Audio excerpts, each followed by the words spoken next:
One gunshot, one death, over 17 million casualties.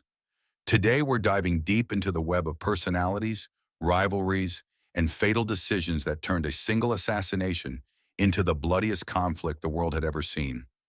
Who really started World War I? The answer might surprise you. Hey everyone! World War I wasn't started by faceless nations or abstract political forces. It was driven by real people, ambitious emperors, scheming diplomats, and yes, even a sandwich-eating assassin. Today we're meeting the characters whose decisions, rivalries, and mistakes lit the fuse that exploded into global warfare. Our story begins with a 19-year-old Serbian nationalist named Gavrilo Princip.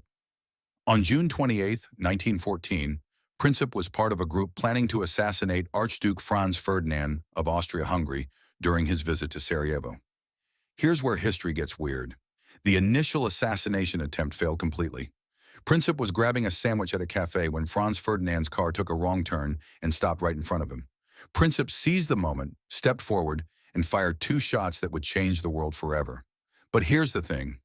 Princip didn't start this war. He was a symptom, not the cause. The real architects of this catastrophe wore crowns and medals. Meet Kaiser Wilhelm II of Germany, probably the most psychologically complex character in our story. Wilhelm had a withered left arm from birth, a massive inferiority complex about his British relatives, and an ego that could fill the Berlin Cathedral. Wilhelm's relationship with his grandmother, Queen Victoria, and his cousin, Tsar Nicholas II of Russia, wasn't just family drama, it was geopolitics. He felt constantly overshadowed by British naval power and was obsessed with proving Germany's dominance. When Austria-Hungary wanted to punish Serbia after the assassination, Wilhelm issued what historians call the blank check, essentially telling Austria-Hungary, "Do whatever you want, we've got your back." This wasn't diplomacy. This was a man with daddy issues playing with millions of lives. Wilhelm's generals convinced him that Germany's only chance was the Schlieffen Plan, a lightning-fast attack through Belgium to knock out France before Russia could mobilize. One problem: Belgium was neutral, and Britain had guaranteed Belgian neutrality. Wilhelm's gamble backfired spectacularly. Emperor Franz Joseph of Austria-Hungary was 84 years old in 1914 and had been ruling for 66 years. This man had survived multiple assassination attempts, lost his son to suicide, and watched his empire slowly crumble from within. When his nephew Franz Ferdinand was killed, Franz Joseph saw an opportunity to restore Austrian prestige by crushing Serbia. But here's the tragic irony. Franz Ferdinand had actually been the dove in the Austrian government, advocating for peaceful solutions and federal reforms that might have saved the empire. Franz Joseph's decision to declare war on Serbia was like throwing a lit match into a room full of gunpowder. He knew Russia backed Serbia, Germany backed Austria, France backed Russia, and Britain might back France.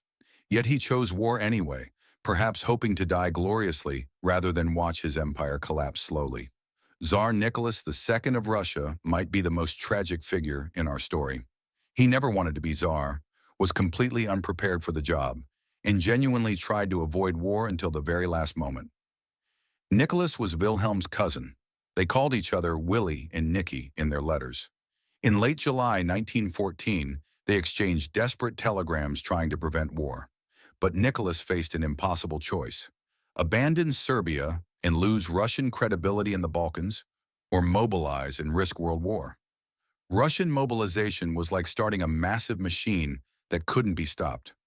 Once Nicholas ordered mobilization, the military timetables took over. There was no partial mobilization, no gradual buildup. It was all or nothing.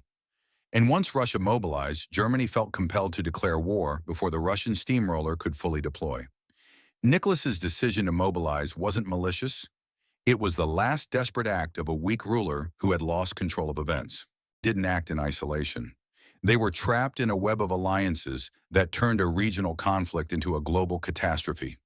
Otto von Bismarck, the architect of German unification, had created a complex system of alliances to isolate France and maintain peace. But Wilhelm II destroyed Bismarck's careful work, allowing Russia and France to ally and forcing Germany into an increasingly paranoid mindset. The alliance system meant that any conflict involving two major powers would automatically drag in their friends. It was like a massive game of dominoes, and in 1914, someone finally knocked over the first piece. Leaders stood military commanders who had spent decades preparing for this war. General Helmuth von Moltke the Younger had inherited the Schlieffen Plan and felt bound to execute it, even though he had serious doubts about its feasibility. These military leaders operated in a world of rigid timetables and mobilization schedules. Once the process began, stopping it was nearly impossible.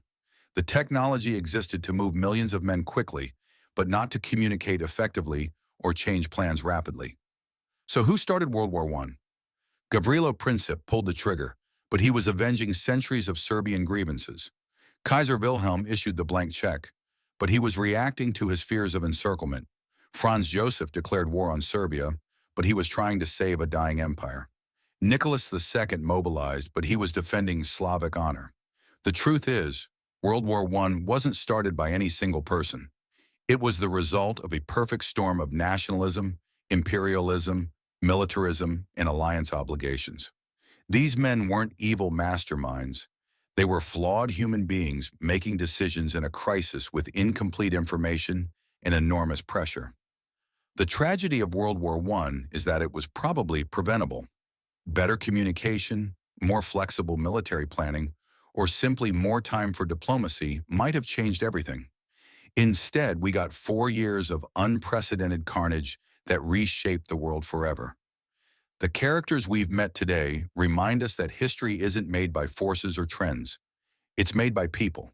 People with egos, fears, blind spots, and tragic flaws. Understanding their humanity doesn't excuse their decisions, but it helps us understand how such catastrophes happen. What do you think? Could World War I have been prevented? Which of these historical figures bears the most responsibility? Let me know in the comments below. And if you enjoy diving deep into history's most complex characters, hit that subscribe button and ring the notification bell. We've got more incredible stories coming your way.